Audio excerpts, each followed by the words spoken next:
Hello, everyone. Thank you for tuning in to the Lavish Show today. On today's show, we have two very special guests.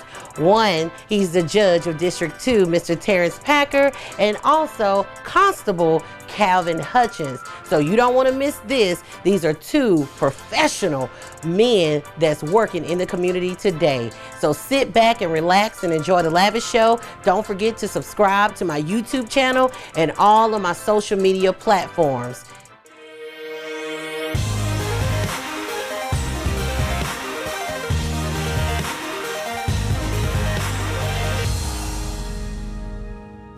Welcome back, everybody, to the Lavish Show. I'm sitting with somebody very important. He's important in our county. He's important to you, the viewers in Jackson County and wherever else you may be viewing from.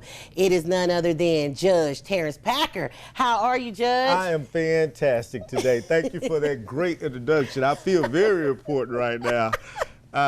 It's been a great opportunity to serve Jackson County. It's been a great opportunity to serve the people. That's I'm right. so happy to be back on your show. Yes, I'm glad. To introduce myself once again to the people and let them know we're here to serve you. All right, Judge Terrence Packer. So you're judge over District 2, and like you said, you've been on the set before. You were actually running for that position, and you actually got that position. Yeah, I'm a little bit less stressed right at this point. Back then I was a lot over the top. But since then I've grown a lot. I've learned a lot. And the people of Jackson County, we've moved a lot. Yeah. So I'm really looking forward to continuing to serve and continuing to be a role model and a headliner for the community in Jackson County as a whole. District 2. District 2. So tell us a little bit about what's going on, in Jackson County. What's that's a great question because there's a lot going on in Jackson County right now. We're being the most progressive county, in my opinion, on the Gulf Coast. We have a lot of great things going on, but I'm gonna narrow this down to District 2, and I'm gonna narrow this down to the Justice Court just for a moment here. Justice Court now has a new building on the way, and we're actually building a fantastic facility for the people to serve the people. Wow. This building was nothing less than the state of the arts with the help of the supervisors of Jackson County. They had a lot of input. They just didn't build the building. They talked to everybody who were going to be in the building so they could have input into the building. And so I'm looking very forward to, we should be in there within the next month or so. Excellent. To enter in that building, and it's just a beautiful facility. It's been needed for a very long time. It's going to be the state of the arts, not only for the present, but for the future. That's right, and I know we're happy about that. I have been seeing the construction, and it's going to be near Telephone Road. Is that sort correct. of the area in Pascagoula? So that's excellent, and a shout out to one of our supervisors that I know personally, Mr. Ennett Morris. I just wanted to shout that out for all the work he has done. So let's piggyback on that to what you are doing in the Justice Court. The Justice Court is great right now. I came in at a very important time, as we lost our last Justice Court judge, Shira Osgood. Yes. And C.W. Seaton came in and kind of mentored me in the process.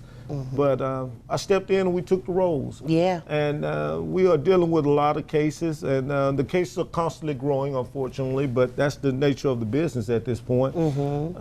We are actually doing quite a lot of things on the civil side as well as the criminal side, and having a lot of judges convention, which is introducing us to a lot of new laws that will take place, that have taken place within the state legislature in the state of Mississippi. So actually tell our audience what you do as a judge. You're not just someone that's sitting there, hitting the gavel and all this kind of stuff. You really have to have a spirit of discernment. You have to have a willpower to be there every day. You got to understand some of the laws. So kind of tell our audience, how is it being a judge for one day? If I had to wrap all of this up into one word, that would be being humble. A Justice Court judge is a judge for the people. And whenever you're dealing with the people, you have to be humble for the people and look at their needs. However, let me talk about Justice Court. Justice Court is divided into two parts. We have a civil side and we have a criminal side. The civil side basically consists of rent evictions on money suits that consist of $3,500 or less. And on the criminal side, we deal with the Highway Patrol, all state and county citations based on law enforcement officers. So we do have two separate sides to this thing, a criminal and a civil, and we deal with them both on an individual basis. You know, that's marine resources. Wow, I didn't know that.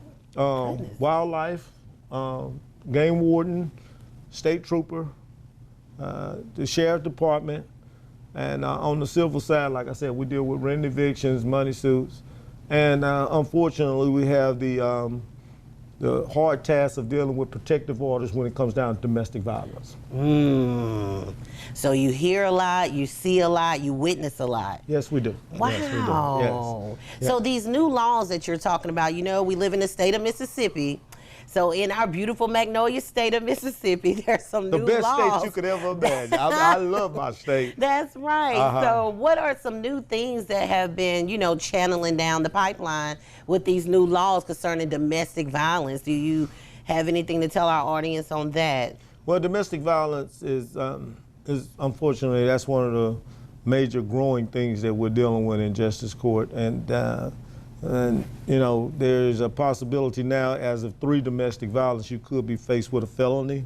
Whoa. A lot of domestic violence charges can, you know, not be released from the prison system until, from the jail system until they actually come before a judge. And the hard thing about this whole thing with domestic violence is that we are actually trying to find ways to better the situation rather than punish the situation. So I am, as a judge, I'm constantly looking out to resources to help people deal with certain problems, because there is a root to every problem when it comes down to domestic, whether it's financial, mentally, physical, there's always an underlying problem. So I am constantly, as a judge, reaching out to organizations, groups, volunteer groups, to try to put people in treatment or try to find some way to help ratify the problem, deal with the problem, rather than just punish the problem. Right, so that's like going beyond the bench, what I had spoke to you about on our other show. Yes. You know, you go beyond the bench to try to figure out resources for these people, because if Ray hit Pumpkin and all this done exploded and they in your courtroom and Ray ain't got a job and he's trying to take care of his kids and, you know, all these different scenarios you have to do beyond, you know, some things that most judges don't do. But I see that in you, that you do that. Right. Well, the most important thing, like you just said, there was one word that I'm going to take out of that whole statement that you just talked about, and that was kids. The children are the worst victims in a lot of this. And so, as a judge, I have to keep that in mind. What is best for the children? That's right. And so, you know, when I'm dealing with a lot of domestic violence, well, I'm often thinking about whether or not they have children, how we're going to deal with these children, and what's the best course of action when it comes down to dealing with keeping the family together and trying to work through whatever type of problems that we have going on, without having the ultimate solution, which is, you know, something that sends somebody to prison for a very long time. I worked murders for over 15 years with the Highway Patrol, and a large percentage of those murders started with some type of possible domestic situation in which it escalated into a point where somebody either lost their life or ended up in prison for a very long time. So if I could solve it at this level, I'm hoping it doesn't get to that level. That's right. And on that note, we're going to take a commercial break, and we're going to get back with Judge Terrence Packer. Thank you.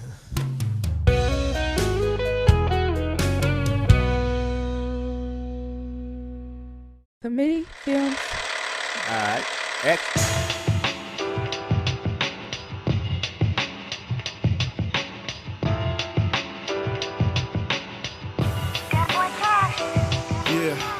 Mercy lifts you up, even though I let you down. I know we're not perfect, but I know that we're heaven bound. If you're betting on me, better play another round. I'm an ace to the kings, you better double down. We never fall for nothing, I know our hearts are real. You're a diamond without the club and the cars and deals. Yeah, you know my past really bothers me, but you hold me down. You're a solid queen. Come to home to cooking like you're Paula Deen, whipping up them hash browns and them collard greens. Pardon me, but I solemnly swear my autumn leaves keep falling in love, and I'm not a legend. You got all of me. Even with all this poverty, I'm not the one with the riches, but I guarantee that you can get all of my offerings. You never shut me out, just like Obama's key. We hit that war room, and then I agree. I got you in my life. Promise I won't fuss or fight. Baby, I got you. I got you. I got you in my life. Baby, I got you in my life. Promise I won't fuss or fight. Baby, I got you. I got you. I got you in my life.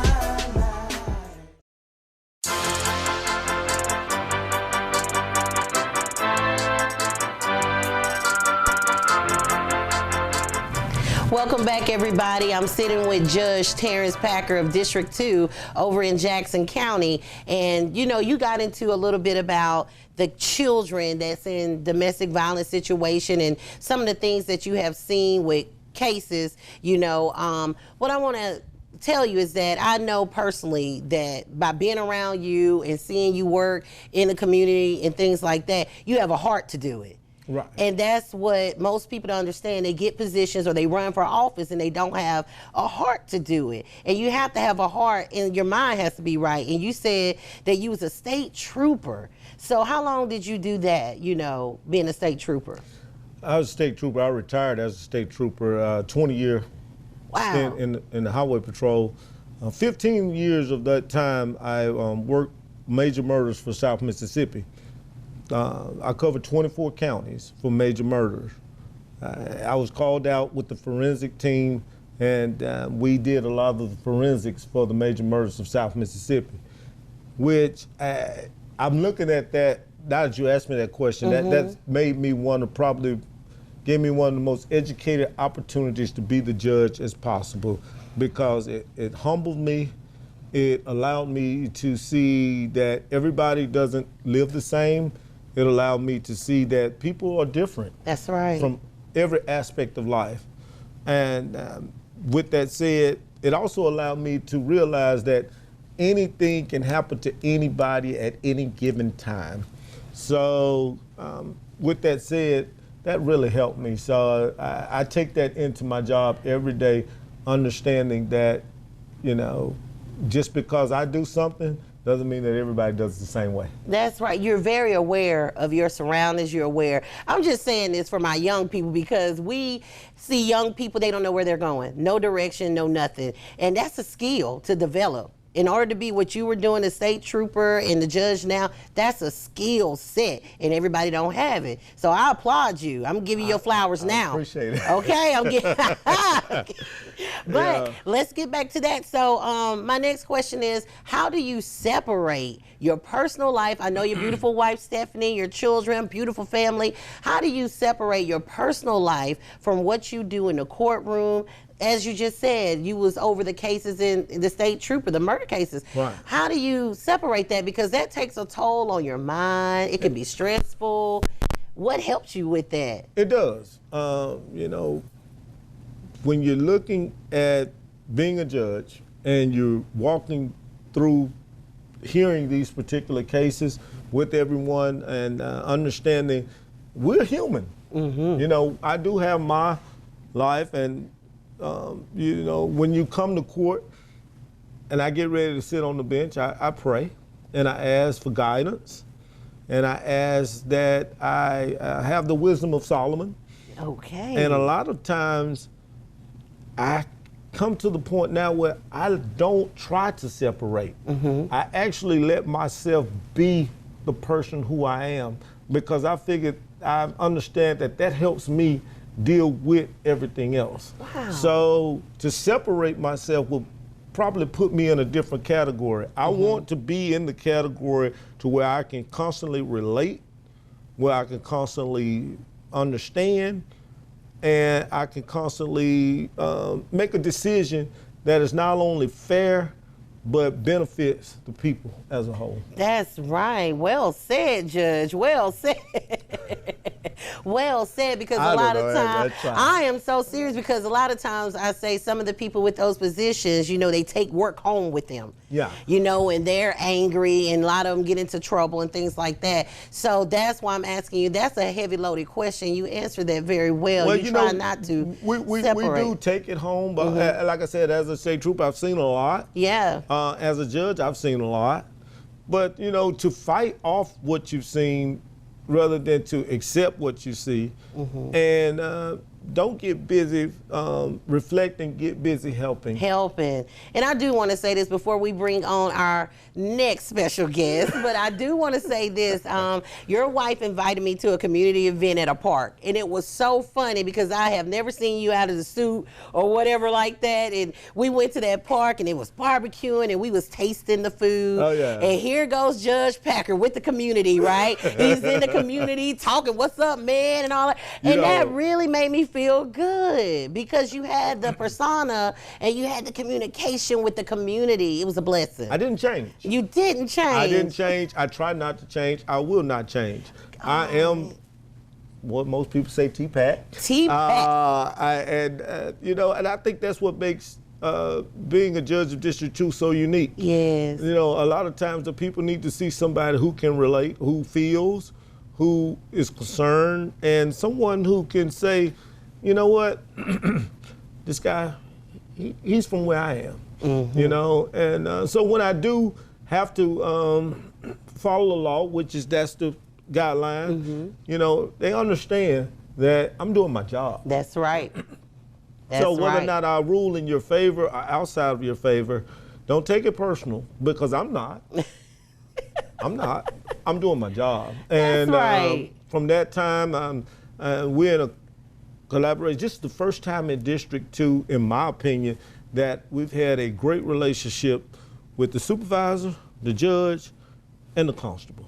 All right. And we all are in this together. In it together. And we try to do the best job that we can for the people who we're serving, and not to walk away from the responsibilities of being in the neighborhood. That's right.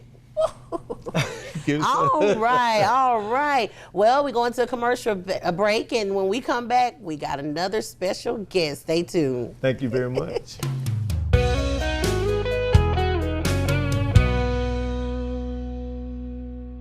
The state is seeking the death penalty.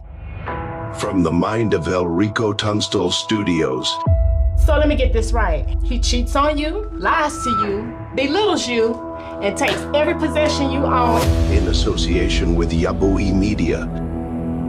That man owns the biggest record company in the South, 6 vehicles and well over $6.2 million in assets. Streaming on Prime Video July 2nd. What the Heart Wants. I was the one that supported your rap career when no one else took you seriously. I was the one in those empty clubs like the 850 events and Store 69, singing every lyric to every song you ever wrote, Stephen. I hate to be the one to tell you this, but that man left you a long time ago. You've got 48 hours to come up with the 500,000 you owe me, or there will be blood.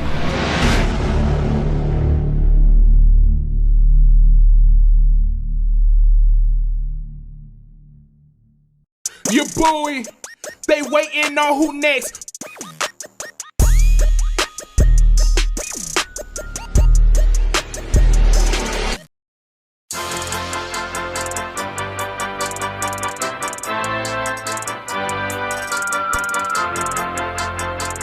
Welcome back, everybody, to the Lavish Show. We have another special guest. He goes by the name of Constable Calvin Hutchins. I know you've seen him in your neighborhood. You done seen him at church. You done seen him everywhere, because this man is the numero uno, the one you need to know and the one you need to listen to right now. Mr. Calvin Hutchins, how are you doing? Thank you for having me. I'm so glad that you're here also with, Judge Terrence Packer. Yeah. But this your time now. You was on the show a couple of years ago. You was running unopposed and, as this position as constable. So I want you to share with the audience, what's going on now with you? What are you doing now in this position as a constable? Right now, I'm still doing the same duties as a constable. That's just going out, serving anything from warrant removals, eviction, summonses, and all type of civil suits, as well as arrest warrants. I serve those as well. So, whoa! So we got my duties have not changed any. Wow. So you do more than just one thing in a courtroom, right? You actually in the courtroom, or when they hand it to you, the judge hand it to you, you go do what needs to be done. Is that absolutely? Oh, wow. I'm the busiest constable in Jackson County. District 2 is the most busiest constable. It's not like a day that they'll go by where we don't have work to do. Wow. Actually, I'm not per se in the office. I go by the office every day and pick up my work, and I sort my work out and then go out and execute them. Your boots on the ground, put it that way. Absolutely. So for the audience that don't actually know what a constable, they're sort of like are you like a peacemaker too as well in the courtroom, or you know what I'm saying? Is that what you do too, like a peacemaker when you go do things? A constable has the same duties as a sheriff deputy. If you think along the lines of sheriff deputy, that's what a constable does. He has the same arrest powers as the same as a sheriff deputy. Wow. We do not run radar just like the deputies. We cannot run radar, but we enforce the laws. If we see a law broke in front of us, someone run to a light or speeding, we actually have lights on our cars, and we actually make traffic stops just like a sheriff deputy, and we can issue a citation for just that. We're not just per se a security guard. Some people may get you in the mind and think they just a security officer, but a constable has just as much authority as any regular officer you see out there. Wow. Okay, so you're the one that's knocking on the doors, right? So the judge hands you the paper, the warrant, like you said, you can go out, knock on the doors, and serve it. Absolutely. Most of the time when we get the what we call the summons, my job as a summons, go and knock on the door. If anybody's there, I can get to leave that summons at the door. If they don't come to the door, anybody there, I can still leave that summons at the door. Wow. And then after that, I'm out of your way. Yeah. I'm out of your way. So, and you said District 2 is large, a lot of the things that you have to do in this area. So how long have you been doing this? This is actually my third term as a constable. Gosh. And this, again, this is something that I enjoy doing. I've been doing law enforcement for the past 30 years. Oh, wow. I started as a youth person wanting to be the police officer from Moss Point Youth Explorers, and it led me to want to make a career out of law enforcement. And getting in law enforcement, being a police officer, and I had the privilege of working with the former constable, which was Donald Moffitt, who was the constable for many years. Right. Someone that I looked up to, someone that I patterned, something that I wanted a person to be. After he retired, I wanted to do his job. And, and from that point on, when he retired, he actually gave me his blessing, took me around the area, showed me the ropes on what it takes. And as he says, it's just like he had not stopped, because I made a promise to him as well as to the community. I would not bring embarrassment on this position, and that's something that I haven't done, will not done, and will continue to do the best that I can for the citizens of Jackson County. I love it. One thing, as I was saying before the commercial break with Judge Packer, is that people have to have a special skill set to do what they do. And one thing I noticed about you, knowing you throughout the years, seeing you in the community, you have a peace about you. And the peace goes a long way. You have this skill set where you want to help people and also enforce the law. You're serious about what you do and what you do in your job. And I like that about you. Doing this job as a constable, for how long you've been doing in law enforcement, what sort of impact do you want to leave with this job, like your legacy? What kind of impact? You had touched on it a minute ago, but what kind of impact? Because I know you impacting your children, the youth. What kind of impact? In being a servant and anything that you do in life, the impact you want to leave is that you made a difference in someone's life. That's the most main thing that I want to make sure, that someone knows that I came through here, that I did all I can to make a difference for them. And that's, I believe, that should be everybody's goal, is to help somebody. That's my whole thing, is to help somebody and be a mentor to someone else's child. I have 2 sons who watched me growing up in the law enforcement, and they decided to become law enforcement officers. I have one son who is a police officer with Pascagoula Police Department. I have another son who is a Jackson County Sheriff Deputy, and my baby, he decided to go a different route. He's at the hospital, so he worked at the hospital, so he chose a different route from wanting to be a police. Right. But at the end of the day, that you set an example, and you live the life before other folks, and you want them to do some of the things that you do. So be a positive example to the community and the kids that's in the community. That's something that I would want other children, kids to do, to pick up the good that you see in the community of Moss Point. And I am a proud graduate of Moss Point High School, and I want people to know I come from Moss Point. All and I'm proud of Moss Point. You know, Okay. not knocking Pascagoula, go share with other cities, but I just want folks to know that I come out of Moss Point, and a lot of good things come out of Moss Point. Yes. If we continue to shine a light, be positive, and we make that difference, and That's stand up and be right. great. That's right. So I'm gonna jump into this before we get in a commercial break. Like I said before, skill set, you have integrity, and that's so hard to find, you know, integrity in some of our leaders today. You know, you're not just being a constable. You're not just, you know, serving the community, but you have a spirit about you that people can gravitate to you. And then if they can't gravitate to you, they know that you're honest. Absolutely. You know, and that's what's good about it. So recently, you took the role as a pastor of a local church here, right? You've been a pastor for many years. So how did God, you know, lead you into doing this at this church? That was something that happened, I guess, back in 2013. I took on the role as the pastor of New Generation Christian Fellowship Church. And from that, stayed there for about 11 years. And you know, that's something that I like doing. I like the ministry. I like pouring in spiritual food to the people. Right. Because not only you want to see people grow physically, but you want to see them grow spiritually. That's right. And so that's something that I want to do and continue to sow into the lives of other people. Because we live this life, but we got to know there's a life to come. So what are we doing preparing people for the life to come? That is something that I want to make sure. I'm serving you as an officer, but I also want to serve you as a minister. The minister is something that's going to last forever. That's right. Because only what you do for Christ is going to last. That's Everything right. else is going to fade away. So that is something that I believe in, I stand on, and from that, doing this for so many years at New Generation Christian Church, I started going to Shiloh and Missionary Baptist Church, just filling in for the vacancy that they had. Right. And somebody asked me, would I apply for the position? Just go ahead and apply. But before I applied, I prayed about it. Come on now.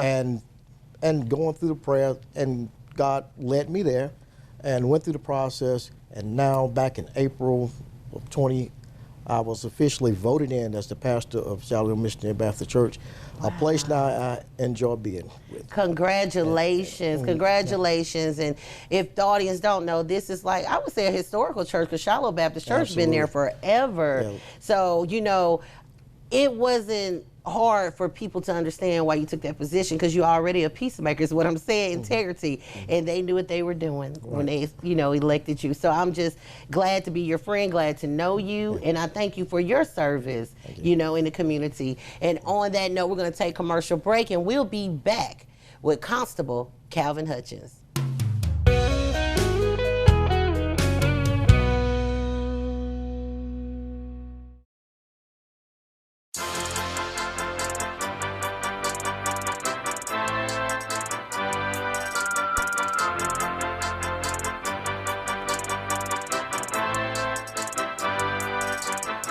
It gets better and better.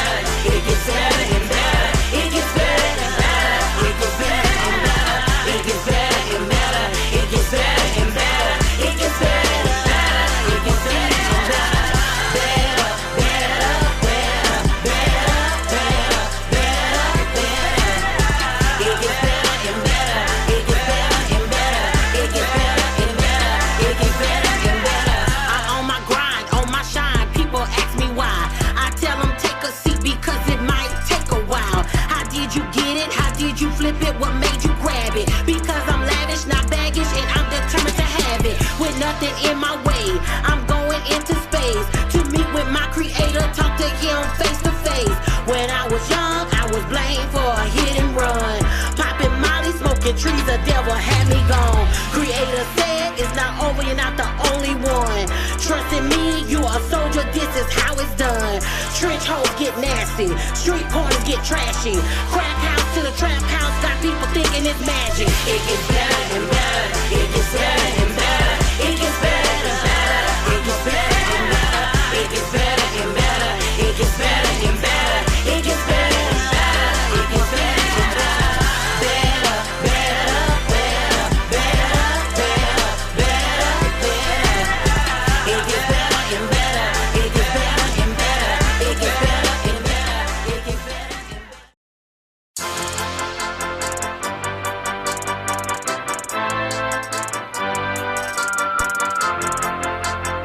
All right, we're back, everybody, with the wonderful Constable, Mr. Calvin Hutchins. And at this time, you know, we have too many young people dying, losing their lives, you know, all over the world, not just in our county. Drugs is at a sky high, suicide. Many people are going through things in their families, single parent homes. And, you know, you being a constable, you being somebody of integrity, being a pastor as well, what would you say to these young people today? And I just want you to speak to them. And also I want you to pray for them, you know, why I got you here. I would love for you to pray for them. So, you know, I have youth and I know what temptations, you know, do to our youth. And if they don't have somebody in their life as that structure, as that example, you know, it's kind of hard for them to stay on the straight and narrow, just as you said. So talk to our youth. Take about 2-3 minutes, talk to our youth and go into prayer. Hey, what I basically want to encourage the youth, I know sometimes there's peer pressure out there. You got a lot of people trying to influence you to do other things, but you got to remember that you're your own person. You should not allow anyone to direct you or pull you away from your goals, your dreams, your aspirations. So those are some things, as myself growing up in Moss Point, I was always told that no good things come out of Moss Point. But that's something that we have to change the narrative on. You got to remember that you're somebody great, you're somebody special. God created you for a purpose, and your purpose was not to be a troublemaker. Your purpose was to make a difference in the community. And that is something that I will continue to instruct you and inform you to do. Be all you can to be a better you, and then be a positive role model for your other peers around you. That's something that I did. One thing that I did do here recently, because I'm always in the schools. I'm a part of the school on the outside with my job, but also I became a board member of the Boys and Girls Club. And one of the reasons why I did that, because I wanted to be more engaged with our young people. Yes. We sent a lot of falling away from our teenagers. Teenagers are gravitating to other things, and we're trying to pull all our teens back in to do positive things. That's right. So that's one thing I want to do. Teens, we need you. We need you to be there to help this community be all it can be. That's because right. If we don't have you, then we're going to have a community that's going to go void. Somebody has to work, and we need you to be that work piece for us. That's right. So with that said, we're going to pray that God will continue to bless and watch over you. Yes. Our God, our Father, we come today to tell you thank you. We thank you, God, for this day. We thank you for all that you have done for us. And Lord God, we ask now that you look down on our children, our teens, all our adolescents, Father. We pray, God, that you keep a hedge of protection around them. And Lord, give them a mind and a will, God, to seek your face right now while they have blood running warm in their veins. Lord, they need you now. And Lord, we ask you now, you used Jesus when he was young as a 12-year-old. God, we know that you can still use the youth. Yes. And God, but we need you now. Lord, touch and not only touch our children, but touch their parents today, Yes, Father. Lord. And Lord, our school faculties, God, we ask you to continue to bless them, oh God. Even our churches as a whole, Lord. Yes. Whether children are absent from the church, some are absent from the school. So God, we pray that you give them a hunger and thirst, God, after righteousness, but also, God, after potential. Want to be something great. We ask this in your Son, Jesus' name. Amen. Amen. Thank you, Pastor. God bless you. God bless you. Thank you so much. Well, we're not done yet, because we have both getting ready to sit on the couch on the Lavish Show. We getting ready to find out the nitty gritty, what's going on in our county, things behind the scenes. So stay tuned for Judge Terrence Packer and back again with Constable Calvin Hutchins.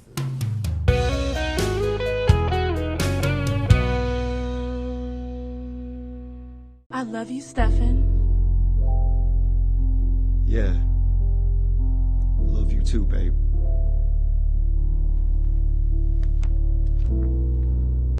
Pay the man.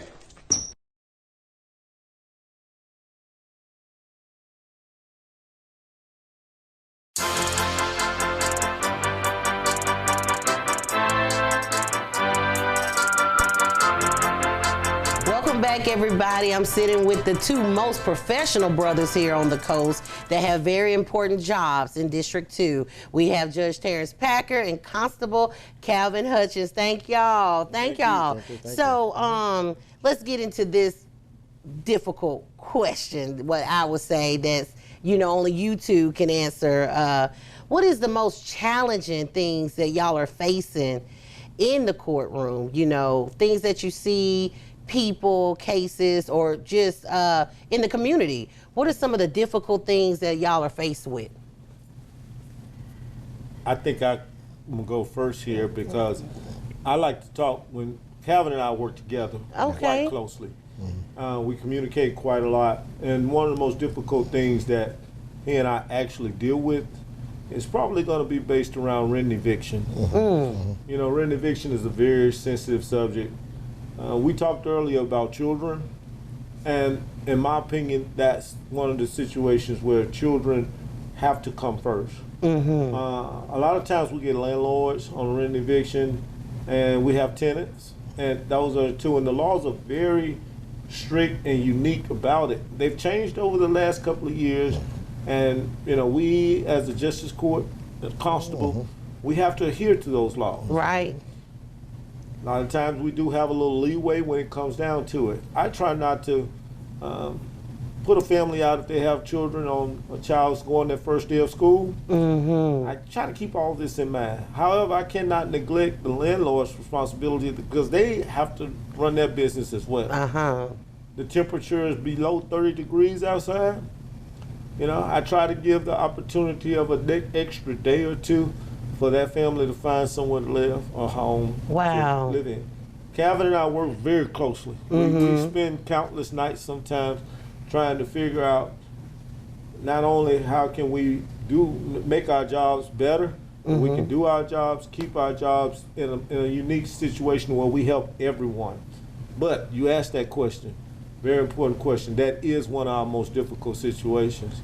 Once somebody comes in and files on that, I'm gonna let Calvin talk here because that's when he does the summons part of it.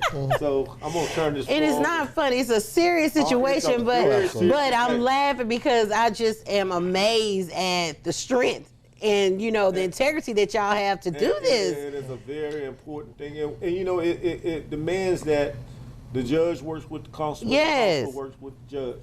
I mean, not that we are biased in any way whatsoever, but we have to be on the same page because the law must be followed and things must be done accordingly. That's right. All right, Constable. So basically, it's when you go to the written eviction, it's a process, okay? And the process is when the judge issues what they call a written eviction.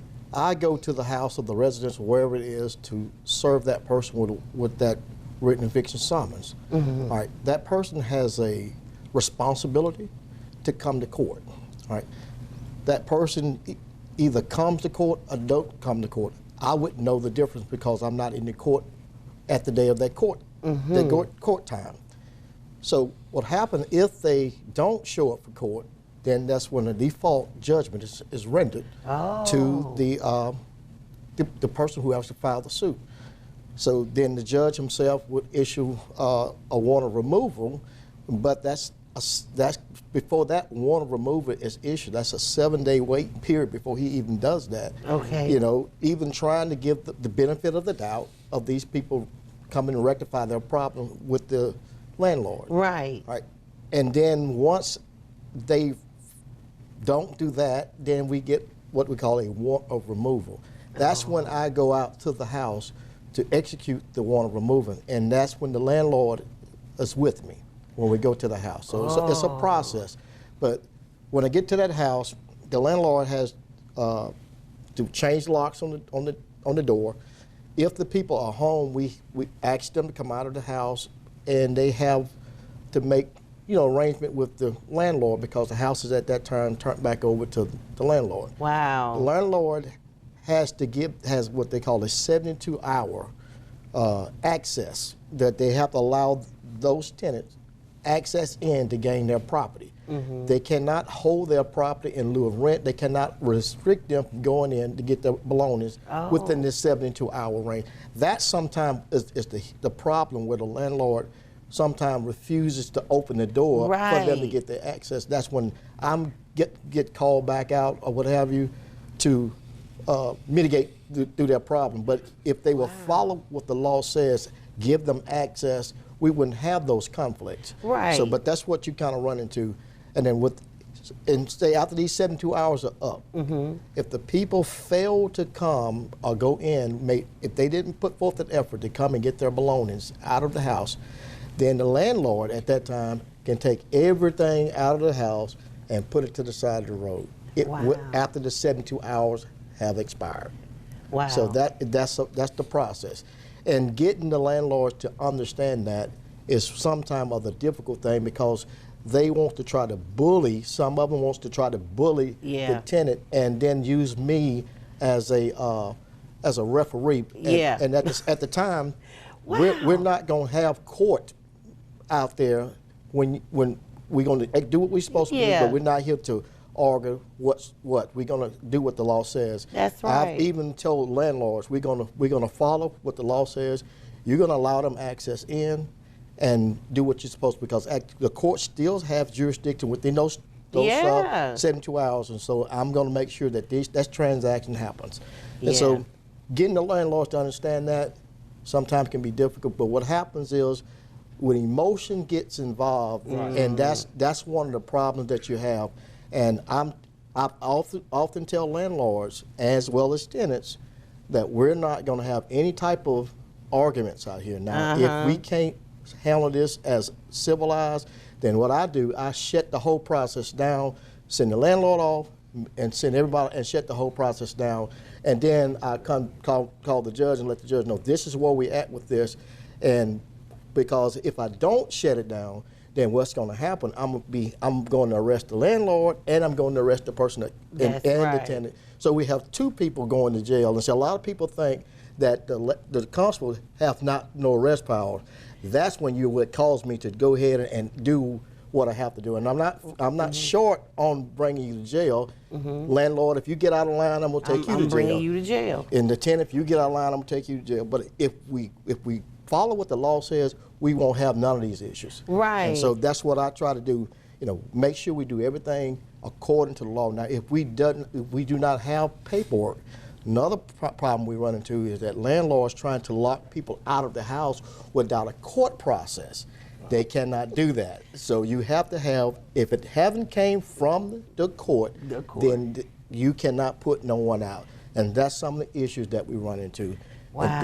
That the landlord wants to take matters in their own hand without going through the court process. Right. So, and I want to say this, you do carry a weapon, right? Oh, absolutely. All right, because some people think constables just like a regular security, don't have no weapon. Yeah. You do carry a weapon, and not so you can use it, but you do have that, in case things get out of hand and things like that. So and also not only that, but also if I have total cooperation with local law enforcement officers, because once they hear me call out there to call for assistance, they come in with the mindset that if the constable calls, that's a problem within itself, because I normally don't call and bother local law enforcement unless there's an issue that someone probably going to end up having to go to jail. And one of the things I can honestly say that I've been a constable within my third term, and I can count on my hand how many people I've actually had to take to jail because they got out of line, and that's only 2 people within this Thank term. the Lord. And because they refuse to cooperate, Uh-huh. and to the tune and one wants to attack. Oh, right. And I'm not gonna let nobody attack. So that's not gonna happen. I'm not gonna let that That's not gonna right. happen. You know, the It's 7-day process is Yeah. it's one of those things on deferred default judgment. Yeah. In which that 7 day, I do have a little, as a judge, I have the leeway. I can extend that a little bit further, and sometimes I can, take a little bit off of it. And I try to do the best job that I can with what I'm working with and when I'm dealing with each individual case as an individual person. However, once that time frame is up, at the end of that 7 days, if they have not cleared out their debt that they owe, now, that's another thing. If they pay, they stay. So, if they have not cleared it out 100%, then the warrant of removal is filed. I signed the warrant of removal. That warrant of removal then is passed on to the constable. Once the constable puts that warrant of removal in place, 72 hours start. Right Okay. Now, does that happen immediately when I sign it? No. The constable has his time of operation to put that warrant of removal in place before that 72-hour period starts. That's right. So, but the 72-hour time frame does not start until the constable activates that warrant of removal. Correct. That's right. And then it's at the discretion of the landlord that person retrieves their items out of the house. And they are able to get that out. But at that 72 hour, at the start of that 72 hour, they are removed from the premises. Correct. And they are allowed to come back. Correct. Wow. So that is one of the most difficult. Yeah. If I had to pick out anything, Calvin and I, we often work together and try to do the best job that we can. You're dealing with a lot of different people and landlords and tenants, and it's all over Jackson County. Yeah. And, sometimes with the progression of inflation and all these other things, and the rising cost of things, it gets very difficult for tenants to keep on top of it, and it's also very difficult for landlords. I don't ever want to say a landlord.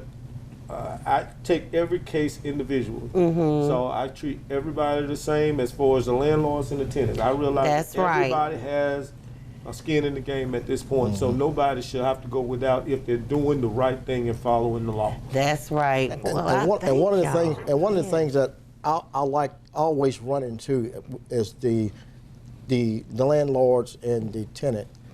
They want to try to argue their case.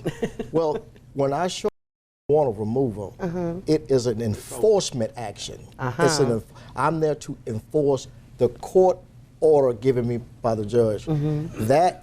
That's what we do, but we do not hold court. So I have to explain to the tenant as well as the landlord, we're not going to hold court. I'm here to enforce the court order by the judge. That's right.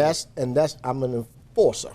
I don't, and that's what people got to realize. I execute the warrant of removal issued by the judge, and if I don't have a warrant of removal or court order, I cannot put no one out. And I've actually had people call and ask me they've been to court and now they need to be out because the judge said so. Well, unless you provide me the court order and you can't give it to me, I pick it up from the court. That's right. So if I got it from the court, that's when I execute. But if it ain't wrote down, it's not going to happen. It's not going to happen. And it's come from the. I work for the judge. Judge. So that's what people don't understand. Well, I'm so glad that y'all cleared that up because a lot of crazy stuff been going on with landlords and with tenants and people not having license, people just drunk driving, just a lot of stuff that y'all see. So I applaud you too, working so hard in the community with integrity and holding these positions. I can't talk politics with y'all, but next time I got to have y'all back on the Lavish Show. Back on the show. Y'all have any final words? You go. No, you Jared. I just love being here on the Lavish Show. I think this is a very informational situation where we can give the information out to the people in a manner in which we can take a little time and relax and let everybody know this is not a campaign or anything like that. We're here for you. Yes. You know, we're here for you. We're telling you what we know and trying to get you to understand. I'm always available. My constable is always available. We're available for Jackson County. We're available District 2. I also want to say my cameraman over there, Phil, is a great guy, and he's always been on time. And I just want to give a shout out to him real quick. Yes. You know, Calvin said before, we're born and raised here out of Morris Point. Woohoo! MP. We love our cities. I love Pascagoula. Yeah. And I love Gaucher, Escatawba, Van Cleve, all these places. We are growing, we're getting better, and we're doing better. That's right. And if we all can stay together, then we will be a force to be reckoned with in the future. That's right. You, Mr. Well, just thanks for having me on the show. And again, the whole point of me coming on today, along with the judge, was to educate our people, to let them know exactly what we do and what they elected us to do. And you know, even at some time we run into the case where we elected us, and unfortunately sometimes they end up with a suit or what have you. None of these things are personal. We are only doing what the law following what the law says do, but we're going to do it. We're going to do it with respect, and we're going to do it with integrity. So that's one of the main things I want to make sure we relay that to the citizen. And I try to do my best to make everyone be able to reach out and get in contact with me. I'm the only constable. I am the only constable who have provided my personal cell phone with the landlords or whatever, the public, whenever they need assistance. That's right. You call the county, asking for Constable Hutchins. The clerks there know to give them my phone number because I don't mind talking to someone and giving them what they need to try to be a help to them. Because sometimes it's not always have something to do with civil or criminal, just a question on what should I do with this situation. That's right. So, and as a public servant, and the experience and the knowledge that I have, I believe I'm supposed to do all I can to help the people with something that they might need. That's right. So that's what we're here to do, be a help.